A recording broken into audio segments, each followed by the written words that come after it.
শুভ সন্ধ্যা সবাইকে। দেখো আজকে দুপুরবেলা আমরা কি খেয়েছি। খুব সুন্দর একটা খাবার, নতুন খাবার। সবগুলোই ভেজে ভেজে খেয়েছি। আলু ভেজেছি, গাজর ভেজেছি, তার সাথে একটুখানি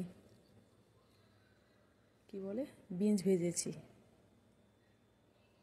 সাথে চিংড়ি মাছ ভাজা হয়েছে। তারপরে একটু পেঁয়াজ টমেটো ভেজে ভাতটাকে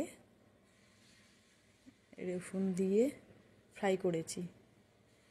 একটা ডিমের পোস্ট তার উপরে দিয়ে দিয়েছি ভাতের উপরে। চিকেনগুলোকেও সুন্দর করে ম্যারিনেট করে ফ্রাই করা হয়েছে। এত সুন্দর টেস্টি খেতে হয়েছে কি বলবো। সবগুলোই এত সুন্দর লেগেছে, মনে হচ্ছে বিদেশি খাবার খাচ্ছি। এত সুন্দর বানিয়েছে। আমি বানাইনি, আমার বর বানিয়েছে। কেমন হয়েছে খাবারটা বলবো। লেট হলো ভিডিওটা আপলোড করতে।